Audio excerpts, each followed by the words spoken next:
Hi friends, welcome back to another episode of Generation Tech. My name is Alan, and today we're going to be continuing our Clone Wars history series. This series will be talking about the third year of the war. Now before we begin, take a second and hit that subscribe button down below so you don't miss out on the rest of this series. Also, if you guys are interested in checking out the previous 2 years of the war, we've linked those videos in the top right corner.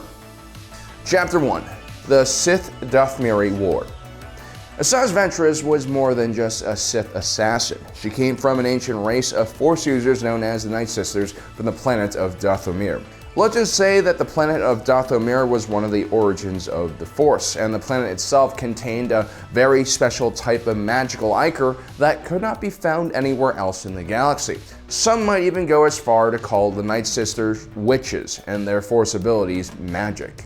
Now, the Night Sisters were more aligned with the dark side of the Force if you're using the Jedi and Sith's more archaic light side, dark side definition of the Force, but they weren't necessarily aligned with the Sith. The Night Sisters were one of the few groups of Force users that were able to survive throughout galactic history and evolve separately from the two mainstream schools of Jedi and Sith.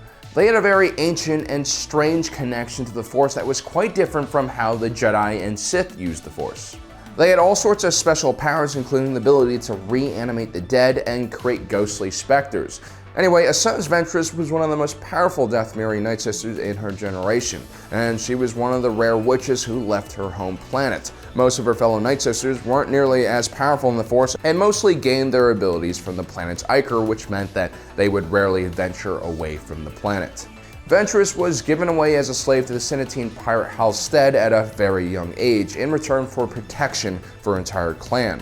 Halstead traveled to the planet of Ratatak with Ventress and was a surprisingly kind master to her, but was eventually killed by Weequay pirates. She was then rescued by a wayward Jedi Knight known as Kai Narek, who took Ventress in and began training her as a Jedi outside the confines of the temple. For 10 years, Ventress's master helped her harness her true potential in the Force, and she grew powerful underneath his care. But once again, disaster struck as the Weequay pirates came back and killed Kai Narek as well.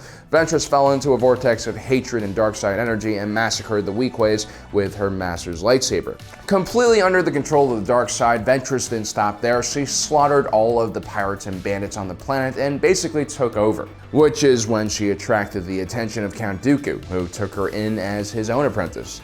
Dooku and Ventress's relationship was like that of most Sith pairs, uneasy, full of hatred and mistrust, but Dooku did see Ventress as a very capable and ultimately important part of his own plans. But of course, by the third year of the Clone Wars, Darth Sidious had also taken notice of his own apprentice's Sith assassin. Darth Sidious saw through Count Dooku's thinly veiled plan to ultimately overthrow him with Ventress's help, and so Darth Sidious demanded that Count Dooku cut ties with his new apprentice. And so during the Battle of Solus, as Ventress led separatist forces against a Republic fleet led by Generals Kenobi, Skywalker, and Admiral Wolf Yularen, Count Dooku plotted her demise. While Ventress was flying in her Genevex starfighter and chasing down the two Jedi generals, she almost manages to kill Kenobi, but unfortunately her own ship is damaged by Skywalker, and all three of them crash inside the hangar of Ventress's flagship. Ventress immediately calls for reinforcements from Count Dooku, but her master betrays her and leaves her to die all alone.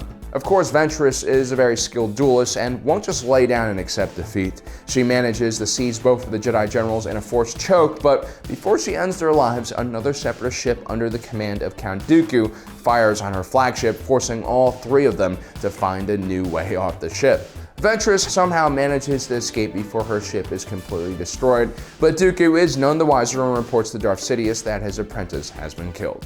But of course that's not true. Ventress is a lot tougher than she looks, and a scavenger ship later picks her up. Unfortunately, they don't realize who Ventress is, and she quickly takes over their ship and heads off to the only home she has left, Dathomir. Now, you can say what you want about the Dathomiri Night Sisters, but they definitely always look out for their own. Mother Talzin immediately recognizes Ventress as the lost Night Sister from many years ago and quickly brings her back into the fold. Despite her extremely unpleasant demeanor, Ventress at her core is still a little girl looking for a home. All of her previous masters have either died or abandoned her, so having a home amongst the Night Sisters is very important for her. Mother Talzin listens to Ventress's plight and immediately agrees to help her. You see, Mother Talzin has her own beef and history with the Sith Order. Long ago, Darth Sidious traveled to Dathomir and began training Talzin as his own apprentice, but Sidious would go on to betray Talzin and steal her son, Maul, and train him as his own new Sith assassin. Mother Talzin clearly hated the Sith Order even more than Ventress by this point, and was more than willing to help Ventress get her revenge. Talzin sends Ventress along with two of the most powerful Night Sisters, Karis and Na'Leth, to assassinate Count Dooku in his home on Sorana.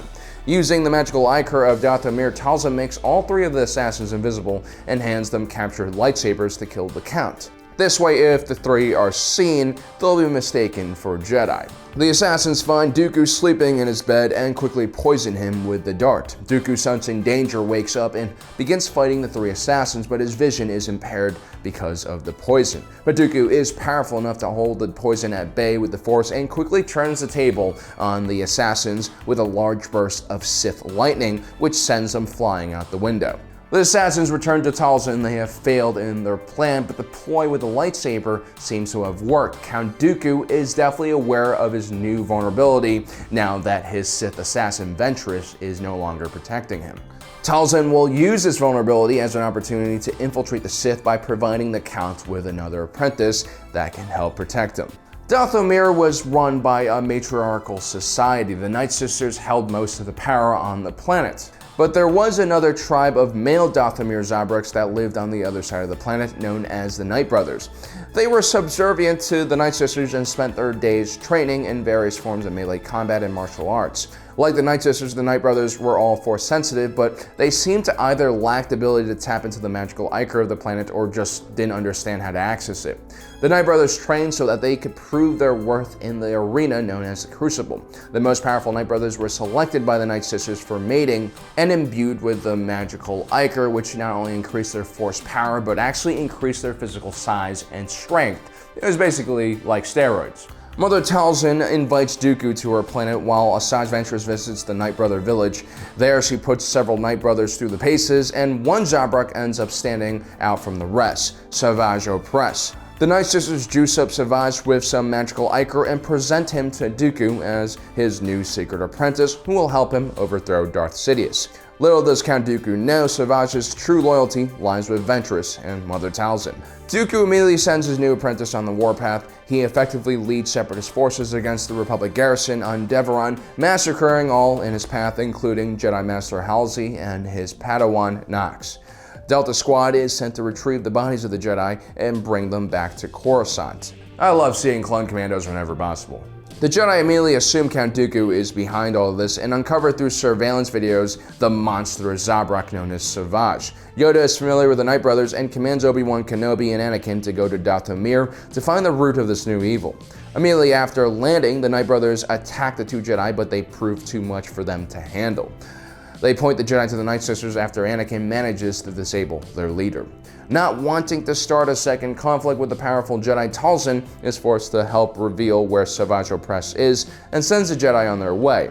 Talzin is running out of time and asks Ventress to go join Savage and carry out their plan to take out Dooku before the Jedi are able to arrive. Ventress thinks Savage is not ready for this new confrontation, but agrees that the Jedi have complicated the situation and they need to carry out their plan as soon as possible. Meanwhile, Dooku continues to train Savage, who is definitely strong but lacks refinement. Dooku's Form 2 lightsaber style quickly neutralizes the brute's power attacks when they duel. Dooku also shows Savage the true power of the dark side and helps him use his emotions to fuel his Force powers. Satisfied with Savage's progress, Count Dooku sends him to Toydaria to capture the King Katnunko.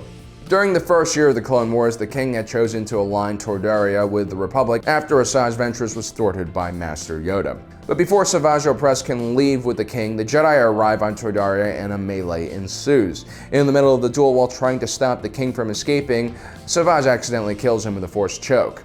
This really pisses off Count Dooku, who starts barbecuing his new apprentice with Sith lightning. But before Savage is completely destroyed, Ventress appears, and the two team up and try to kill the Count. They manage to disarm Count Dooku, but before they can finish him off, the Count escapes and separates Ventress from Savage and forces her on the defensive. Ventress doesn't really stand a chance one-on-one with Dooku and has to escape on her own. So he ends up leaving Savage behind to deal with the Jedi who have just recently arrived. To make matters worse, Dooku also sends his droids against his new apprentice. Savage barely makes it out alive and escapes. Wounded and betrayed, the Night Brother returns once again to Mother Talzin, who senses a new opportunity for her to exploit.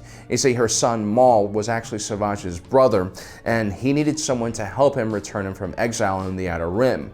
Maul would serve as a great teacher for Savage if he manages to find him. Now, the story arc between Savage and Maul is quite interesting, but it takes him quite a while to find his brother. Now, in our next episode in the third year of the Clone Wars, we'll be looking at the very mysterious Force Gods. Don't forget to subscribe and hit that notification button so you don't miss out on the rest of this awesome series. As usual, thanks for joining us today. If you're watching this, you are Generation Tech.